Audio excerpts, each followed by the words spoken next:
Hello, and you are listening to Eco Justice Radio. We present environmental and climate stories from a social justice frame, featuring voices not necessarily heard on mainstream media.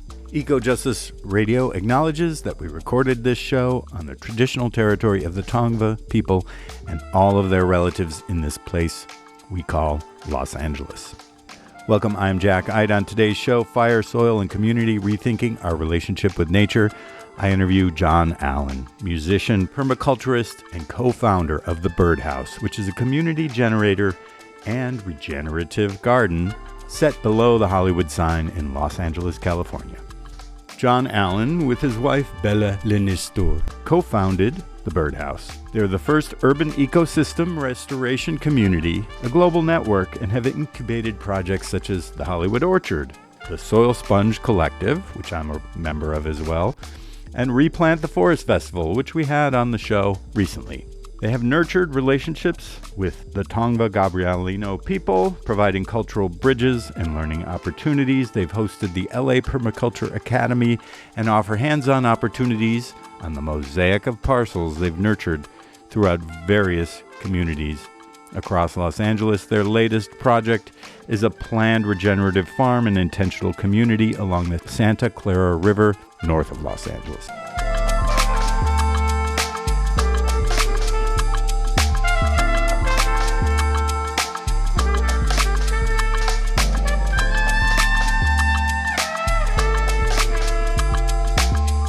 In a world increasingly affected by climate change and environmental disasters, the need for innovative and sustainable solutions has never been more urgent.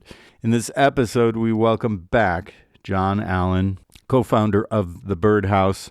We discuss the pressing need for regenerative development in every aspect of our collaboration with nature and community in this massive city and beyond, especially in the wake of recent climate disasters. Jonny shares his journey from filmmaking to community engagement and the importance of building connections with the land and each other. We share some of his music with his wonderful wife, Bella Nestour. We share also some clips from some of their videos that are interspersed into the interview today. We also discover how local actions can lead to global change and explore innovative ideas for rebuilding communities in a more sustainable and harmonious way. This is a clip featuring John Allen. Some things are factual, like the news, and some things are true, like this story. In the days when the people had forgotten about the land, Los Angeles was a dry and barren place. The hills were on fire. Everything was burning. Yet the people were in a hurry, and they couldn't stop to ask why. There was sickness everywhere, but the people looked the other way. The people were scared. They hid inside their houses and tried to make it on their own. But then something changed. They began to miss each other, and little by little they started to gather. It felt good to be with other people. They started to share food, and they talked to untangle the net of confusion and fear. They started to sing and pray and make music to soothe their souls. They started to tell stories about things they loved, green grassy hills and fresh streams to drink from. They dared to imagine what a more beautiful world could be. They prayed for answers and looked for help. They shared visions of loving their place. They imagined good food coming from their own gardens.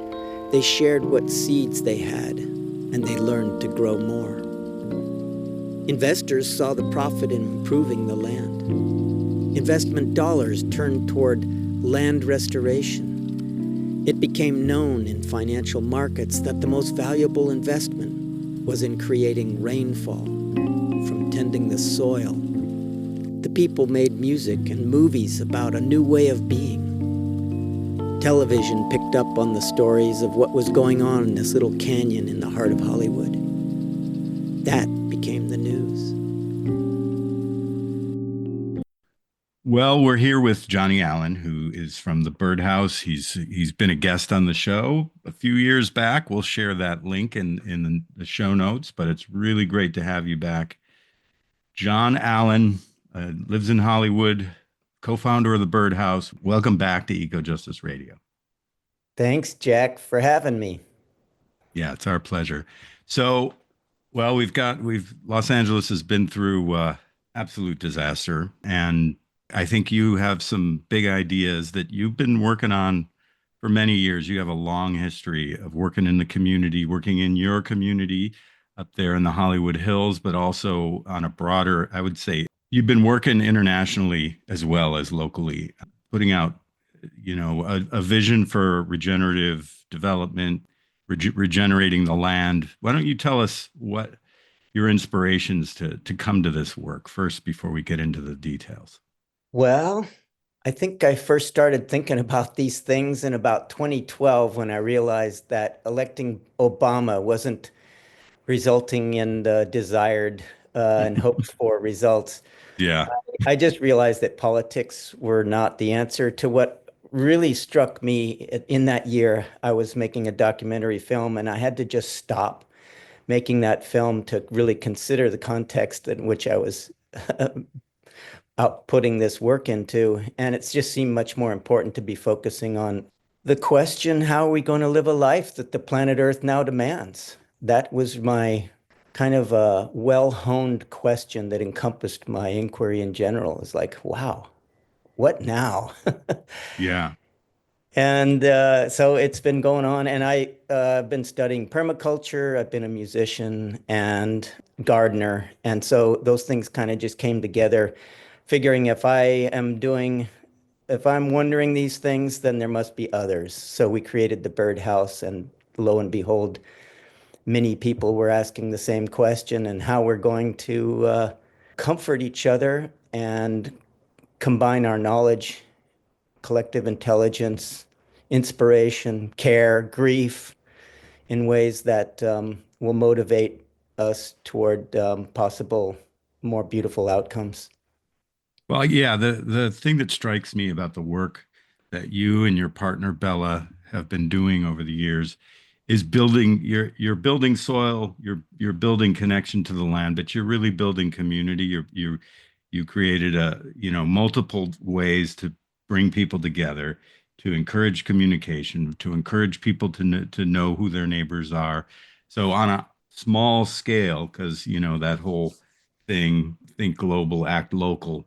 I think this is a great example and an important way for us when we recognize a lot of things are spinning out of control globally, but there's a lot of control we can have by sitting down with our neighbors and coming up with a plan, coming up with a way to work together, coming up with a way to connect to the land. So I think that's really what I'm inspired by. But since I've known you for a few years here, and you've been a good friend to the Eco Justice Radio, and we thank you for that. So, Mm. so you've put together some ideas. There's a lot of questions about how should Los Angeles rebuild, because why did this problem happen? I mean, we've been living out of balance with a lot of things. I mean, not we've got the global climate change, we've got drying happening, we've got people living, in places that are high fire potential, high wind potential, maybe the improper places to put housing. And okay, a lot of these people have lost their homes tragically, and a lot of people lost their homes who were not violating a lot of rules because these fires turned in. It started maybe as a wildland fire, but it turned into an urban fire, and so it went house to house and took out the Palisades Village and took out parts of Altadena, so tragically at places that really weren't in the normal what those wonky urban planners call the wildland urban interface. So you've got some ideas, and I think your ideas are great for Los Angeles, but they're also great in general for wherever we think about. So, what's your big idea when it comes to approaching these problems that I just kind of threw out in a quick version? Yeah, I feel like I'm abandoning big ideas in the sense that I don't believe in one size fits all. I don't believe that anything that I personally could imagine would be an original idea or be an idea that necessarily fits in a global sense, let's say. But I do think that the questions that we're asking are the questions that many other places in the world are asking. And it really comes down to how are we going to live a life that the planet Earth now demands? Like, how do we organize ourselves?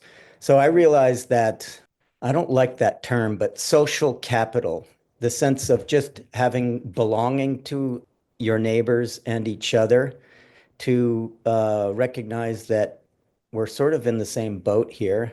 And some people we're all in different places about that inquiry. Some would say we just need to improve and carry on business, and others would say that we need to scrap so many things.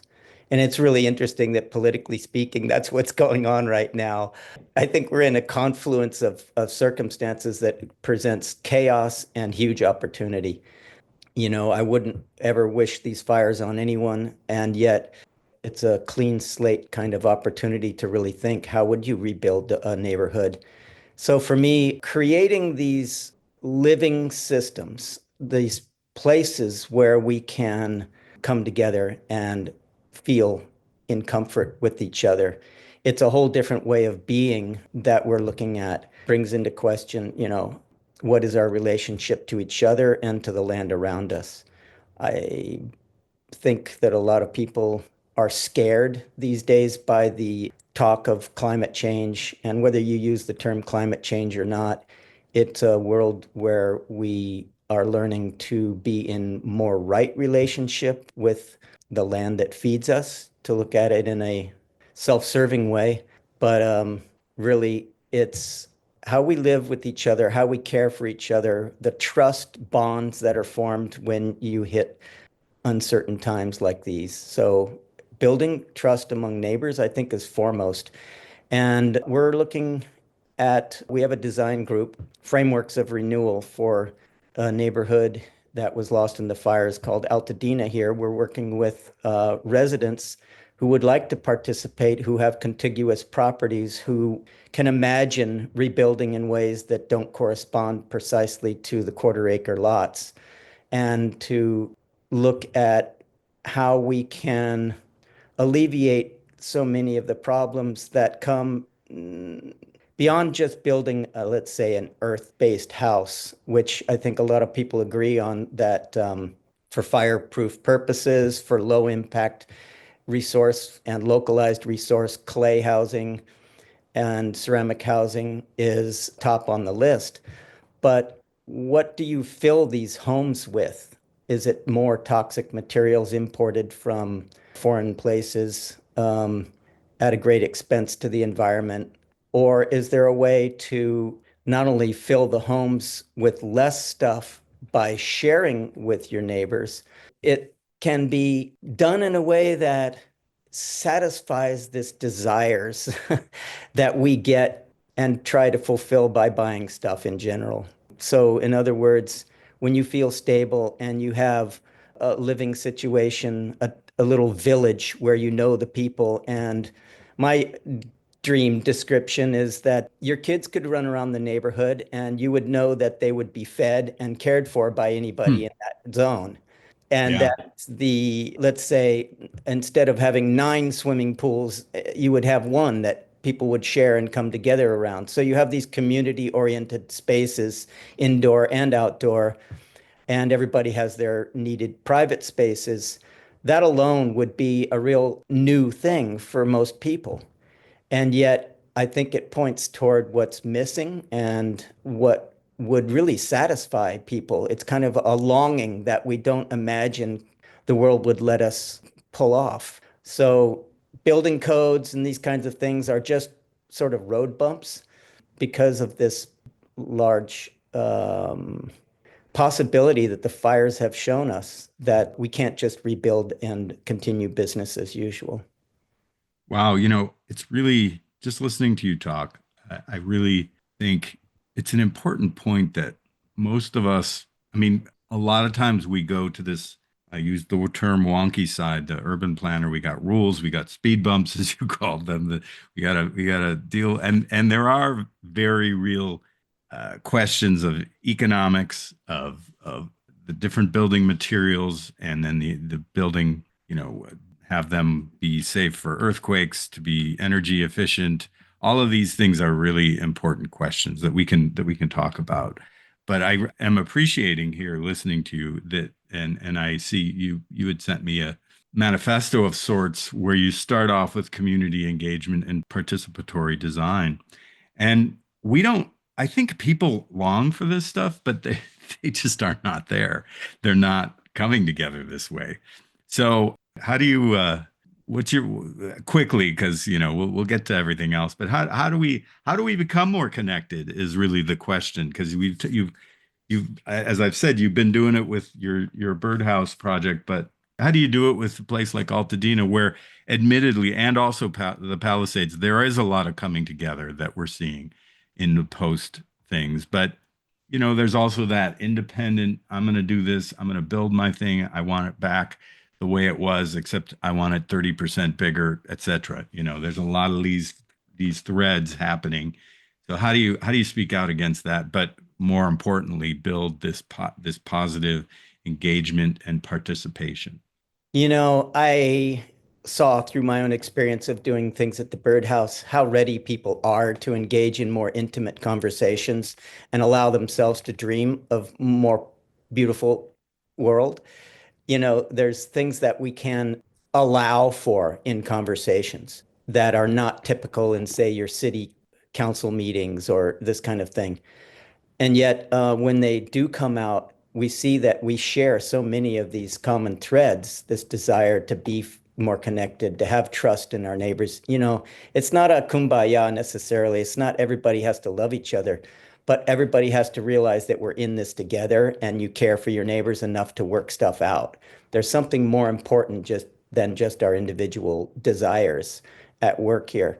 So I feel like these conversations are ripe and ready to be had, and we just need to create the conditions for that in a safe space. And we call it collective intelligence because some people have no idea, but when they hear it, they love it or they'll completely deny it. In other words, you present ideas and things come out. So I think it's all about, in a way, it's called education. It's presenting possibilities of the people who, like us, who are thinking about these things, who have studied alternatives and know the impacts of the ways that we've had. I understand now more the causes of these fires. I've been studying the hydrological cycle and earth, soil, how important that plays. So when we talk about the flood, drought, and fire cycle, you're talking about how we cover the earth, in what surfaces are the landscape covered in.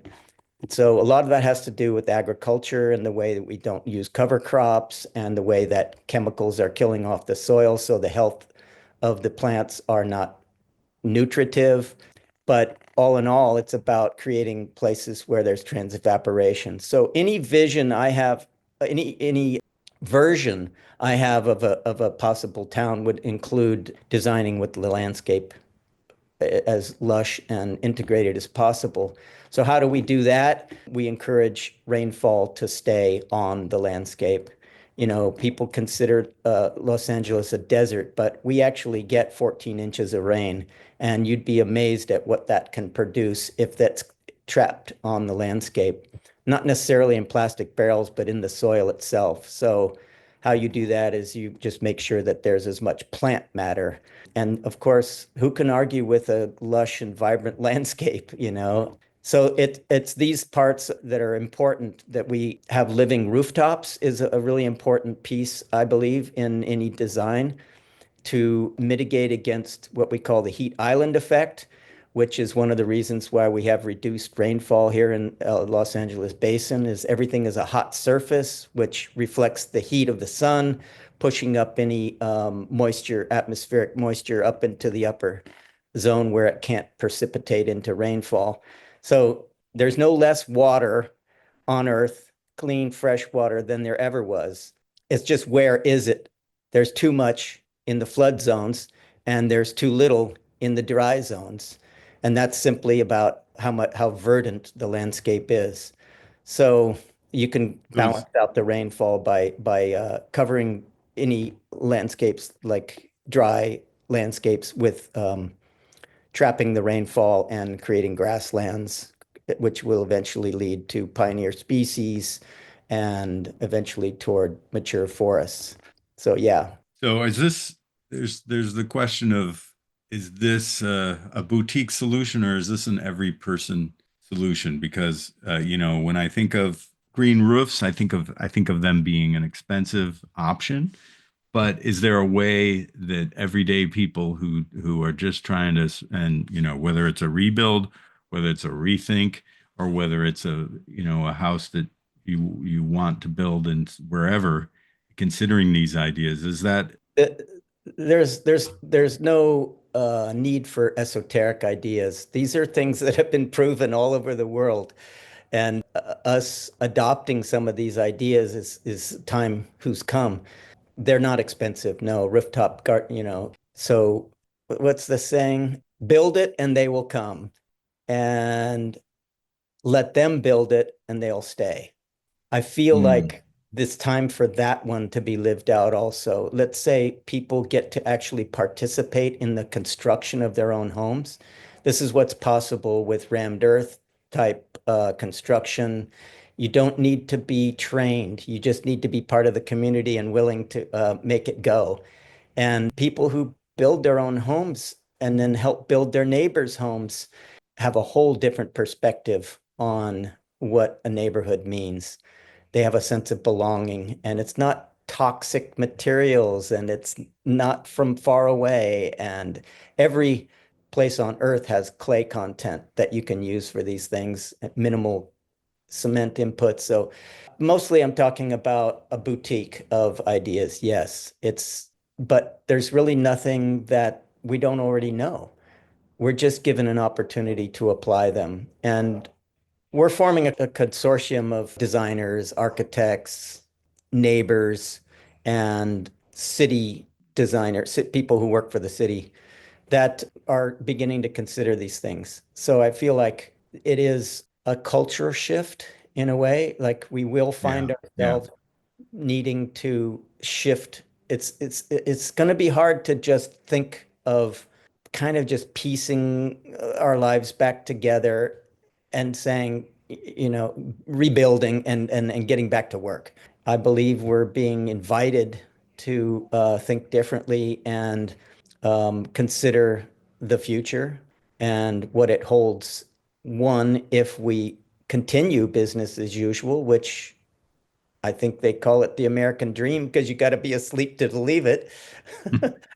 But there's something much better than that, which is not based on the American dream. It's based on what people are really satisfied with, which isn't stuff. It's a sense of belonging, a safe community with food and, clean water. It really comes down to basic stuff to provide satisfaction and safety. Yeah, so we're going to take a break real quick, talking with Jonny Allen. A lot of big ideas, a lot of, talking about a culture shift that is not easy, but maybe, I think I really admire this conversation. We'll be back with more of it just in just a second. You're listening to Eco Justice Radio, a listener-supported media outlet. Please consider making a donation to ensure that we can continue to provide socially and environmentally driven content. Donations can be made at ecojusticeradio.org and socal350.org. For an extended version of this interview, as well as other benefits, we encourage you to become a member of our Patreon at patreon.com/ecojusticeradio. Today you're listening to Fire, Soil, and Community, Rethinking Our Relationship with Nature. I'm your host, Jack Eidt, and my guest is John Allen, musician, permaculturist, and co-founder of The Birdhouse, which is a community generator and regenerative garden set below the Hollywood sign.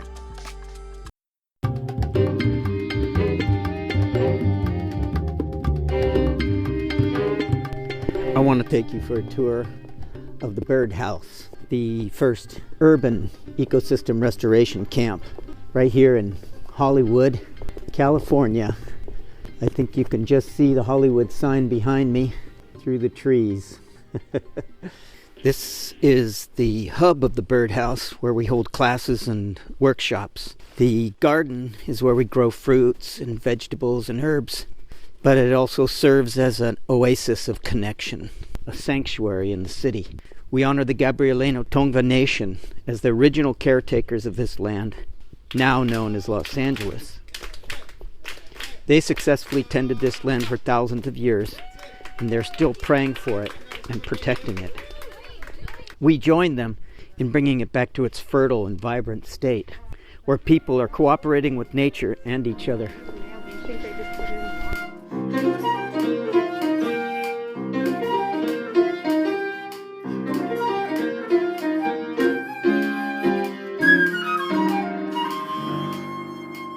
The birdhouse is regenerating land under the Hollywood sign by growing gardens on neighbors' lots, sharing the bounty, and creating a culture of care. Ecosystem restoration in real time here in Hollywood.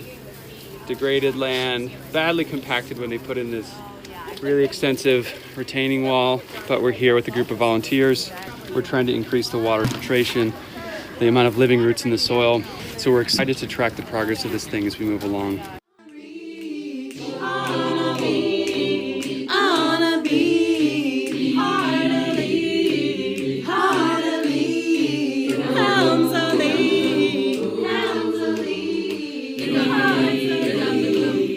Mesa Pullman leads the band of singers. On a run, on a run. Every plant and every animal was a sibling, a spirit, or a god. The world was sacred and treated as such.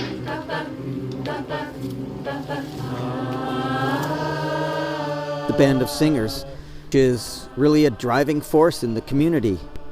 Storytelling and singing go hand in hand to generate a culture of care and biophilia.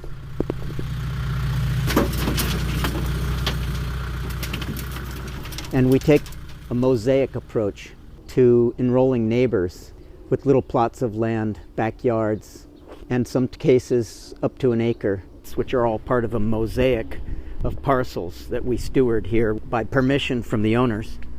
Mary Lou's is the first. We've been gardening here for 5 years now, and this year there's going to be a focus on food and fruit production.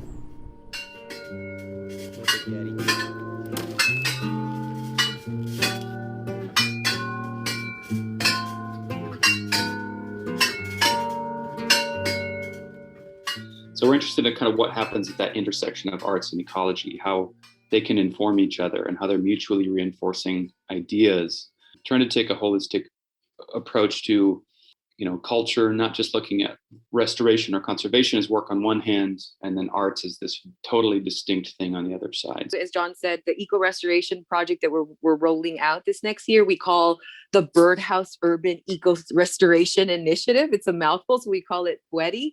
But what we want to do with that project is identify what's possible to develop in an urban setting. So we have all of these sites will be a representation of what's possible in one community. So one parcel will be urban orchard. The other will be an urban farm. And then we have the wildlife corridor. So the idea is to have a demonstration of, again, how can this LA Green Plan really roll out, and how can the community itself be a part of identifying the solution? This is the Pullmans, a number of little plots on their land where we focus on herbs, medicinal herbs for the apothecary. After we graduated from this intensive course in plant medicine, Jessica and I started the community apothecary, and we host ceremonies and classes.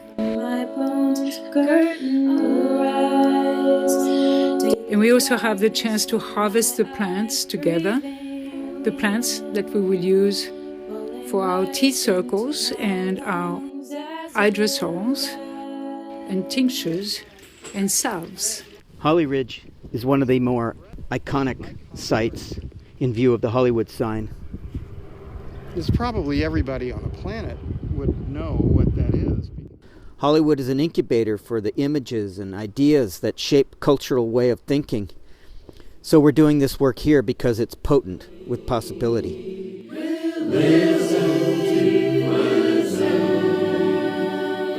Listen to my mind.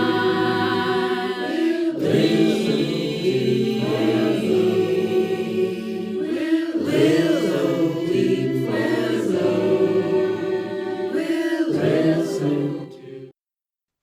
So we're back with Jonny Allen from the Birdhouse. And okay, we've been talking, we started to get into building materials, but first let's complete out. You have a thing here called permaculture-based neighborhood design and working with the landscape, food systems, biodiversity. You want to explain that, and then we'll get a little deeper into the sourcing and some of the super adobe and materials that you were talking about.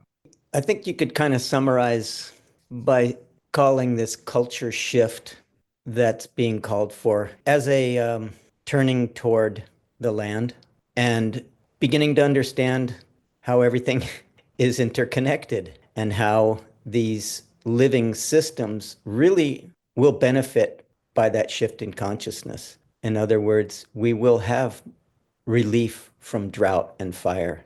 We won't feel the need to protect ourselves from those things because they won't threaten us in the same way. And I do believe in thinking locally, thinking very close to your home and your neighbors and what you need. So the culture shift I'm talking about is really a kind of social permaculture, I guess, as well as a living systems permaculture approach. That's just trying to think more system-wide, systems thinking, which is to go beyond the simple problem solving, like, while we have fires, we need to put them out. We need to protect ourselves against fires, rather than asking questions that take you further upstream to the causes and looking at why are we having these problems. And I think that a living systems approach will really give us the guidance that we need going forward. And it's super satisfying to take into consideration what creates the fertility that you rely on when it comes to your food, your, let's say, vegetable crops, your fruit crops, your animal protein. All of that is part of these living systems, which are been deteriorating because of the way we treat the landscapes. So yeah, cultural education about what does it mean to live with these things in mind, with the systems approach. And it's not complex. It's kind of these things come naturally to us. But I do think we need to have them in this conversation. We need to actually introduce them into the schools, and let's learn the things in school that really consider the future of biotic systems rather than abiotic systems. Abiotic systems being all of the, let's say, software, hardware, computers, machines, technology, and turn toward nature's technology, which is these billions of years of development. When you think of Yeah. photosynthesis, Yes. that's a lot of research and development that went into creating a breathing plant. And then you realize that the plant is a tree is our perfect partner in this world because it absorbs our carbon dioxide, which is the breath we exhaust. And we absorb its output, which is oxygen. And that's our life system. It's our very fundamental life source is the breath that needs to be clean, oxygen. So it's no wonder why we feel good when you're in a green place. Yeah. It's a mutually beneficial arrangement. So we just have to get a little bit smarter about being more mutual and not being so extractive. Like, I'm going to breathe in, but I'm not breathing out. So you're talking about systems. So we've got I mean, there's the water system that we have, how water's brought from far, far away and it comes to us and, we turn on our faucet and there it is. And then we flush the toilet or watch it go down the drain and then we're all done with it. So you're talking about considering that system, reconsidering that system, as an example, when you talk about systems. There's local food systems. So we shop at the grocery store. We there might be a local farmers market where we might get some more local stuff. Not everybody's going to be able to grow their own vegetables or have their fruit trees, but for those who could, there's a lot of green spaces in all of these neighborhoods that are utilized by lots of lovely plants, but maybe some food could be grown in these type of places. And then you're also talking biodiversity, like considering that your front yard is also wildlife habitat. There's all kinds of little friends, little relatives who actually they can seem like pests, but you might want to reconsider what a pest is sometimes and how to live in concert with them. So I think to me that's am I getting this system, when you're talking about natural systems, am I on the right one there? Yeah, yeah, these are all great. Yeah. I mean, it really helps for us to just be more fluent in that language. And so, yeah, the essentials are soil and water. Water, for example, is a little known fact that Los Angeles exports through the LA River wash basin to the sea the same amount of water that it imports from the Colorado River, the Saline Valley, Owens Valley, and the other regions north where we're importing water from. So we have enough water that falls that if we did not export it so quickly and we gave it a chance to fill our aquifers and cover our landscapes, we would have the water we need. And not only that, it by growing plants, trees, landscapes, vegetation, we would increase that rainfall. We would actually, the plants themselves, without getting too technical, the plants' root systems allow the water, the rainwater to be absorbed, and therefore it percolates. It creates more conditions for trees and grasses, which feed that hydrological system, the small rain cycle. So rain will fall where there's green.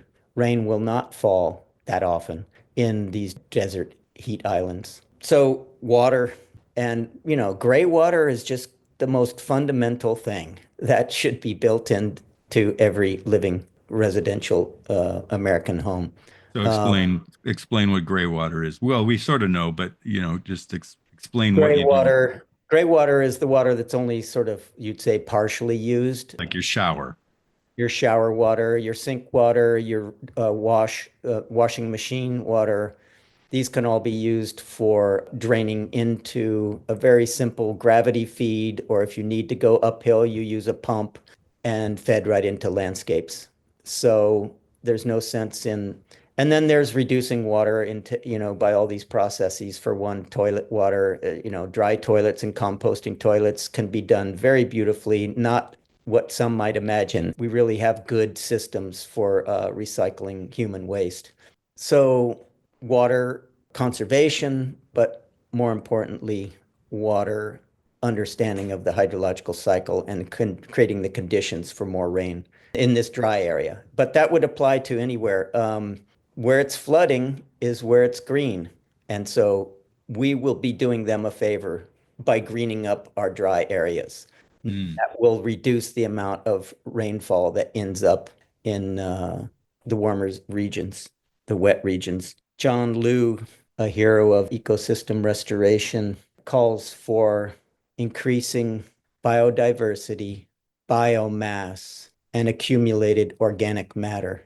This is essentially what we would call real value, as opposed to shiny objects and new things, manufactured items. The real value, true value is held in the living system, the water, the air, the land, the soil. And John Liu, who we've had in the show several years back, has done some amazing restoration in China, as well as he's been traveling throughout the world having ecological restoration camps. You've been part of that community, haven't you? Yeah, the birdhouse was elected the first urban ecosystem restoration community. And, that's an honor because you do have separate, distinct kind of issues to solve in an urban environment from, let's say, a rural environment. And when you refer to the work that John Liu's part of in China, that is a beautiful demonstration of these principles on a large scale that the government got involved with.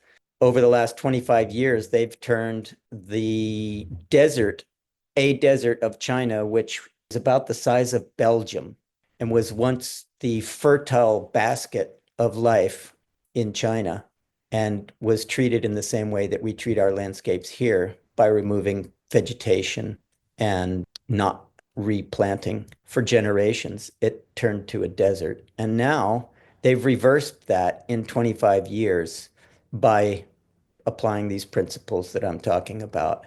Pretty basic, hands-on interventions with the land itself.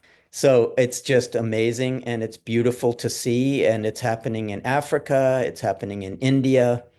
And I wanted to talk about the science that I'm learning now, which is water retention systems. Great course by Zach Weiss called Water Stories, where one can learn how to intervene in a landscape in a way that will allow water to collect and to be distributed and absorbed by the landscape, increasing fertility at large. So biodiversity, plant life, animal, insect, all increasing the, I don't know if people know what I mean by biomass. Put it this way, a desert, if you collect everything that's living, you'll weigh it, let's say, and come up with a number. That number will be a whole lot less than an Amazon rainforest where everything is biomass. That means the trees, the animals, the insects all add up to a living place. So just imagine the difference between a fertile forest and a dry desert. One, the desert is without biomass. It's without biodiversity. It's not without, it's just very reduced, and a whole lot less accumulated organic matter, which just means leaf matter, tree stumps deteriorating, all that sort of thing is accumulated organic matter. So I don't know why I was telling you that, except I guess the basic principle is to increase those things. Yeah, we were talking about the loose. I think it's the loose plateau. Do I have The that Loess name? Plateau, yes, in China. Yeah, and so with that thinking, when we consider we have a bit of a different question of the chaparral here in Los Angeles, but I think some of the same principles apply because there's different microbiomes within the chaparral and coastal sage grub communities that are quite wet and quite a lot of biomass in them. And they're the Mhm. ones that are quite fire resistant. Fire is maybe a 40-year burn cycle in that place. So, if these are areas that have been burned within the last 40 years, there's usually not a crazy overgrowth, but you really have to consider, when you live next to these flammable environments, what you could do, what people could do to come together to work with the governmental entities that oversee these things to participate in that ecosystem to make it more fire safe, more retaining water. So there are things that can be done to protect, say, if your neighborhood is right on the edge of these places, if people are getting together, and maybe hopefully there would be funding through the government and overseen by entities that would be making sure this stuff happens, but by people coming together and understanding their environment and applying some of these concepts of, you could make your neighborhood much more fire safe. Is that your understanding? Yes, it is.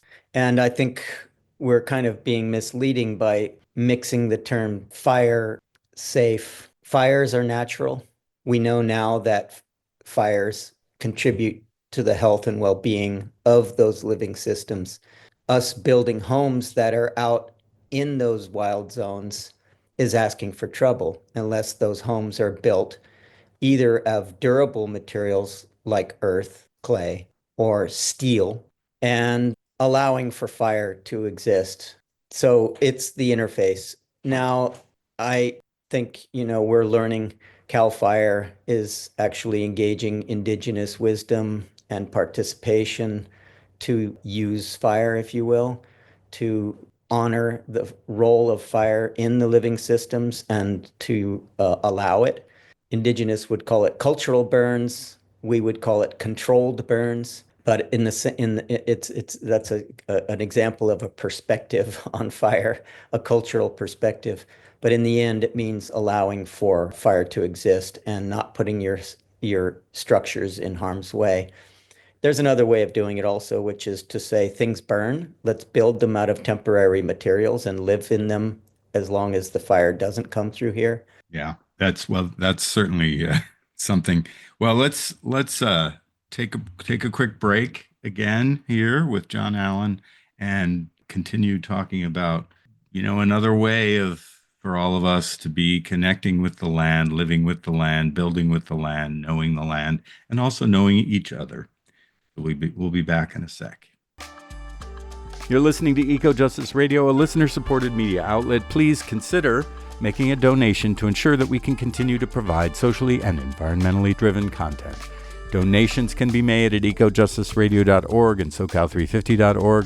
For an extended version of this interview, as well as other benefits, we encourage you to become a member of our Patreon at patreon.com/ecojusticeradio. Today you're listening to Fire, Soil, and Community, Rethinking Our Relationship with Nature. I'm your host, Jack Eidt, and my guest is John Allen, musician, permaculturist, and co-founder of The Birdhouse, which is a community generator and regenerative garden set below the Hollywood sign.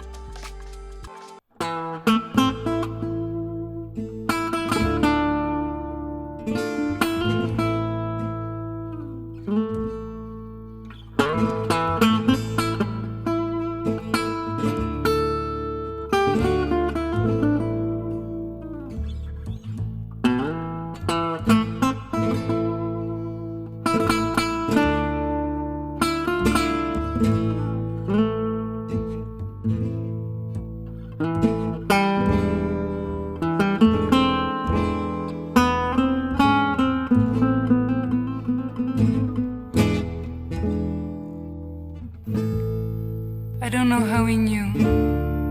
I must have looked so sad that night, staring at a cold cup of coffee in the heart of Baghdad. I don't know how he knew I was thinking about you. I don't know how he knew I was thinking about you. I thought he was just a guy in a diner. At some point, I realized he was talking to me. People think life is mean. They cry in their beer and they say it's not fair. I got news for them. Nature is indifferent. It's not that she doesn't love you, she just doesn't know you're there. It's a random and chaotic affair. I can't say it's the truth, but if it makes you love life more, then take it for you.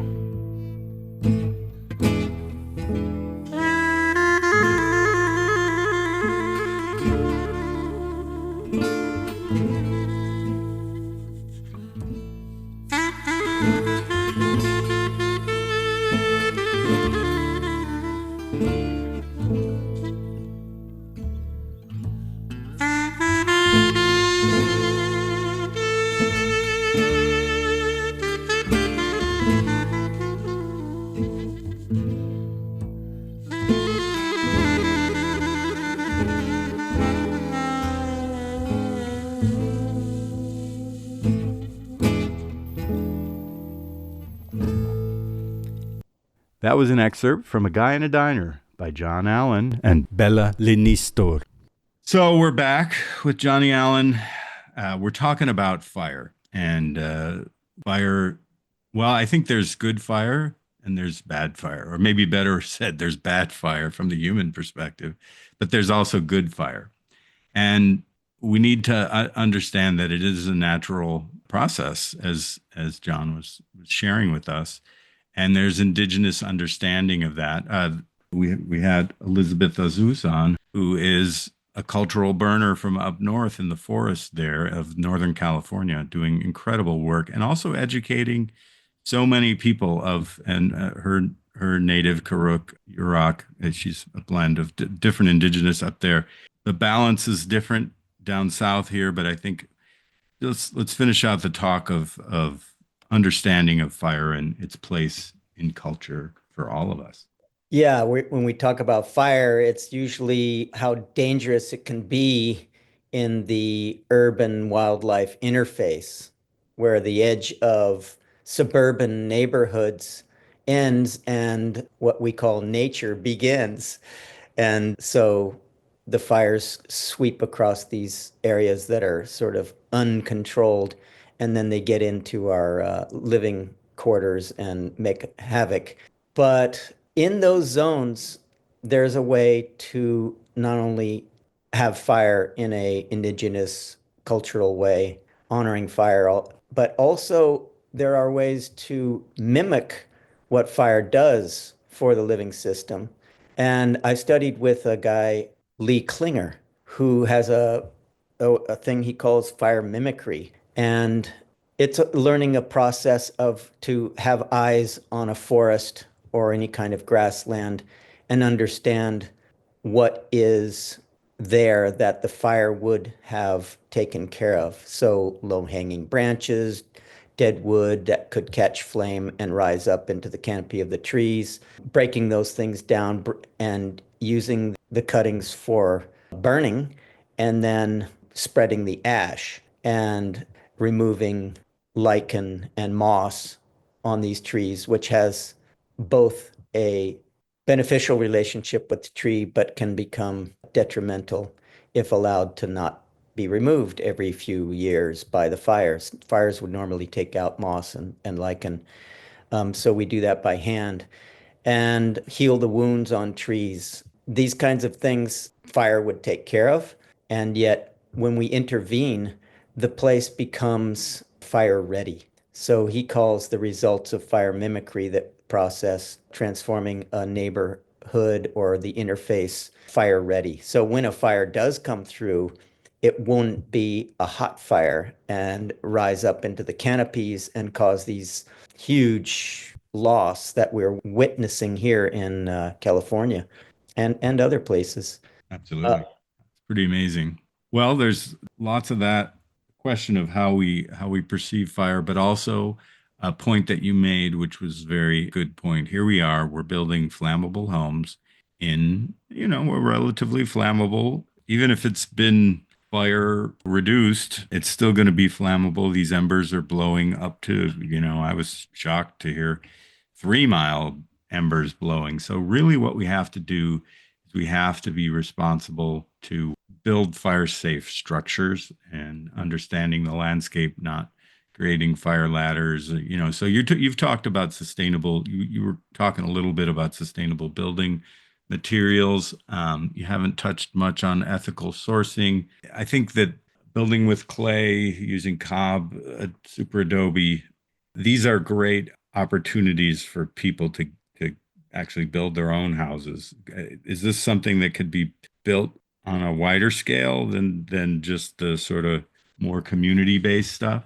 I believe that this next generation of homes will be built out of earth. So there's plenty of opportunity to witness how in these fires, for example, the places that are left standing are the ones that are built out of earth. Yeah. People look at these cob houses and say, we must learn from this. And we are. And so there's places like Cal Earth, which I'm a fan of, and I think evidently that they've increased, like double the interest in their work since the fires. They're out in Cucamonga. They've been there for a generation. My father knew their father. And what they do is build homes and structures out of super adobe, which is clay and sand and silt, just the local material mixed with up to 10% cement. And I believe that by now they have California code. If they haven't, these fires will definitely push it over into being fully acceptable building. Yeah, they're definitely working on that, and there's been some that have been built in different places. So I think, and making them more energy efficient. I mean, there's questions of energy efficient, and there's questions of earthquake safety. Both of those things can be dealt with, is my understanding. There are Yeah. there are techniques to do that. So, And combining that with heat and cooling passive systems. So we don't need absolutely. big AC systems. We really just need to design the airflow. And it would break my heart to see us just dive into rebuilding these communities with the same old building materials. What would we do? We would drop the protections of the environment in order to increase new lumbering zones to fulfill the need and continue with cement, which is a highly inefficient, let's just say high energy demand to make cement. People don't realize how much energy it takes to actually make cement, but we can do better. And that we can be building with locally sourced, non-toxic materials in general. But again, what do we fill these homes with? And there are other things like copper wiring, which are really hard to avoid, or plastic piping that are so convenient and so well established. So I don't think that, I think what we're talking about now is only what we can imagine from the vantage where we stand, and that there'll be steps in the right direction, and that from that new perspective in 10, 20 years, we will have other beautiful ideas like alternatives to plastic. But copper, at this point, it's hard to avoid. And I've been to the copper mines and I've Yeah, seen yeah, the result of that. That is completely invisible to most of us. We just turn on yeah. the light and that's that. But where's that come from? And batteries, it's not a great place to be going toward lithium storage systems for energy. It's we've been misled that that is some kind of gift to the environment. No, Um, and my own research down in Chile, which is the world's second largest producer of lithium, there's a sum total of zero, shall we say, sustainably produced lithium. I mean, all of it is an environmental disaster. It's just how much do you want to come out? So we need to come up with alternatives if we're going to go with the battery. There are ways to recycle or recharge lithium to extend their life, but really, China has some batteries right now that run just on salt. They're not there yet in terms of the technology, but so there's technologies that could. They're not going to save us though. See, that's the thing, and I think that's what you're saying, because every time we come up with a new technological fix, you go, well, but there's a couple of downsides, and whereas when we're responsible for generating our own power by orientation of towards the sun, and not with a solar panel, but actually, locating the house in a way that, and in situations when you've burnt the house, you can reorient the house to capture that sun, to reduce the sun intake during the hottest months. We had Carl Welty on here a couple weeks back talking, and he's an expert at passive solar. He's an architect doing great work Beautiful. in that way. So these type of things we have to keep in mind and stop thinking that you talked about systems. Well, there's these energy systems that we really have to minimize our use of generating, even if we're generating our own power with the solar panels on the roof, which is clearly better than the desert systems. And we're always going to need some electricity. We're always going to need power. And so, we have to be smart about it. We're not moving we don't, into, and yeah, we don't have to fall for the notion that we have ever increasing energy demands.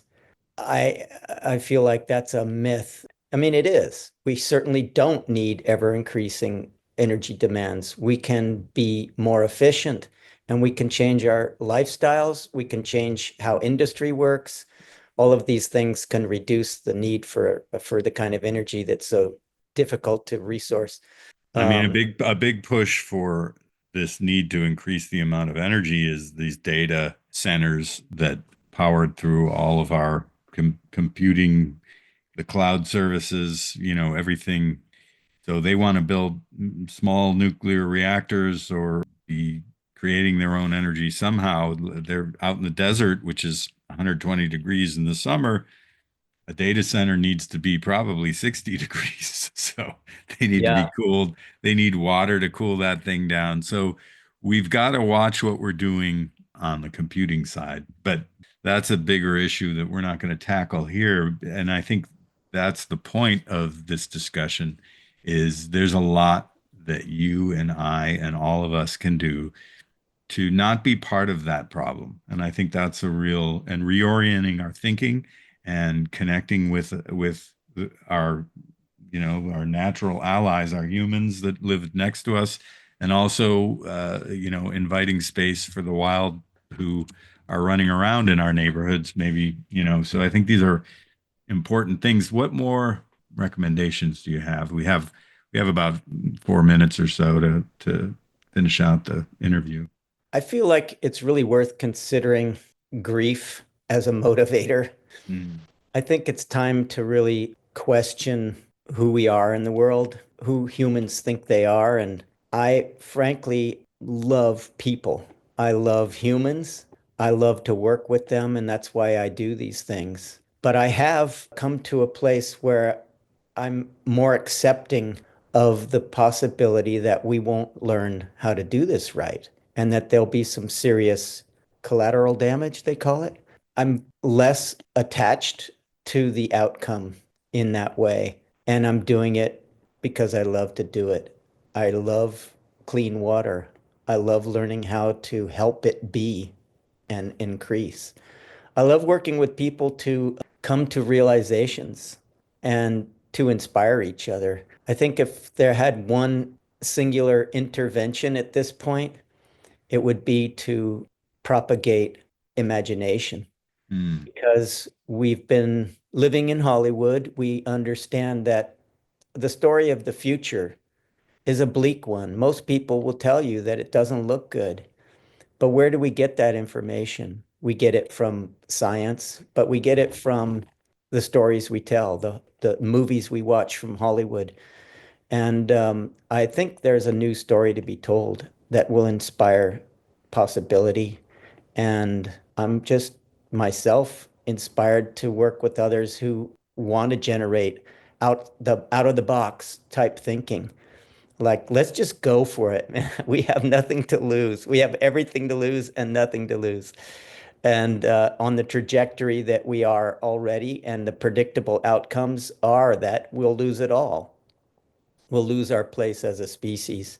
But I don't want to operate from threat. I think that we can operate from love and care, and because we really like these things and we care enough to protect them. So yeah, I would invite, and it'll be part of our design for the Think from the Heart tank group that we're working with neighbors in Altadena, is to stimulate our imagination and let us imagine from our own perspectives what we would like to see. What could we like to see that we feel like is not possible because of the way things are?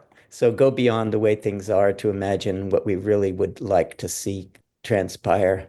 That's, I don't know, a kind of sine qua non for me. Yeah, I mean, honestly, everything that you've been sharing with us today, but that last summation is really an important thing that we're always looking for technocratic solutions, governmental solutions. We're always like, I can't believe these politicians, they didn't solve all these problems in their last 4 years in office. And it's just, I mean, there are some politicians that are better than others. All of us will probably agree with this, whether we agree on which ones are the worst or best, but none of them, none of them are ever going to solve the problems that we have because we've created these massive systems, getting back to systems that are destructive. And they're destructive to the systems that bring us life. They poison the air. They're eating up the land. The how are we going to grow? How do we live off the land? They've disconnected us from the land. But see that the story should never end there because it's not over. We're here and we need to move forward. You need to come together. So I think other people, I honestly, and yeah, you could say, yeah, that John Allen he's a dreamer. He's just over there dreaming in Hollywood. But all of us, getting back to your point, we all have to use the imagination to really not just accept like, yeah, everything's going down the drain. I'm giving up. I don't know. What? No, I think you get together with people and you come up with plans and you work together and create to rebuild systems to connect ourselves to these life-giving systems. So if we keep these things in mind, we really have so many opportunities that we're looking at today. And I just want to thank you, John, for coming on Eco Justice Radio and sharing. I just want to thank you for all the work that you're doing and being. Thank you. Thank you. And, I just can't stop right now thinking of a thing that I think Gandhi said, to argue that something cannot happen because it hasn't happened before is to argue disbelief in the dignity of man. Like, beautiful. We are possible. We are a possibility. Absolutely. Ready to happen. So can you let people know how they can get in touch with you, how they can they want to connect with you or connect with your organization or follow what you're up to? Where can they look? Well, I'll try to respond to any emails that come through info@thebirdhouse.org. And At the Birdhouse is spelled out ATTHE, birdhouse.org. And I would invite anyone in the neighborhood of Hollywood or any part of the basin of Los Angeles to join our Soil Sponge Collective, which is a volunteer group that go out and do these things on landscapes to the benefit of the homeowner and or the city-owned properties. And if you have ideas that you really are burning to contribute to the design of frameworks of renewal for these post-fire ideas, please call or email. Check out the website, I guess, and be in touch with Jack and Eco Justice Radio. Awesome. So thank you again. Yay. Okay. Thanks, Jack.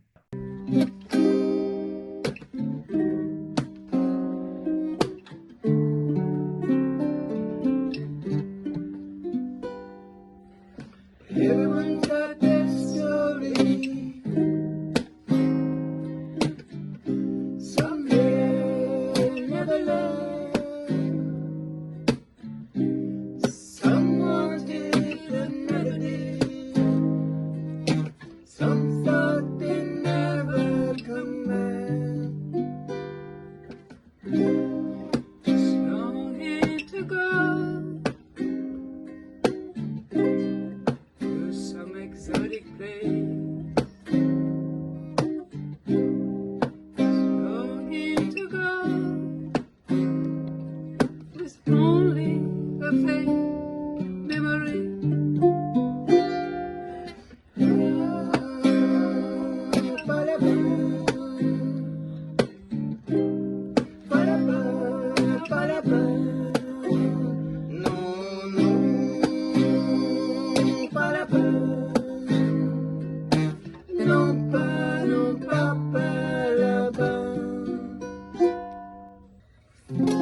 In the end, we protect only what we love. We love only what we understand. We understand only the stories that we're told.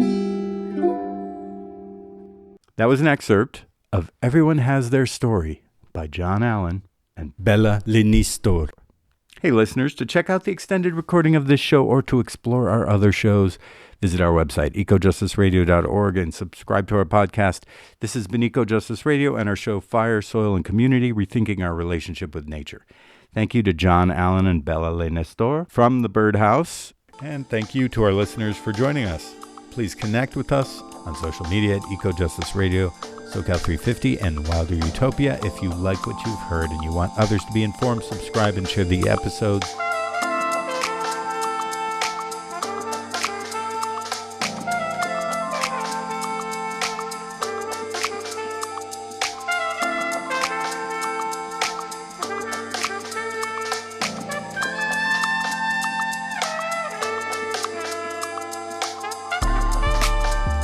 You have been listening to Eco Justice Radio, a project of SoCal 350. Executive producer, myself, Jack Eidt. Co-host, Jessica Aldridge. Co-host, Carrie Kim. And engineer and original music by Blake Quake Beats. And until next time, remember, the power is yours.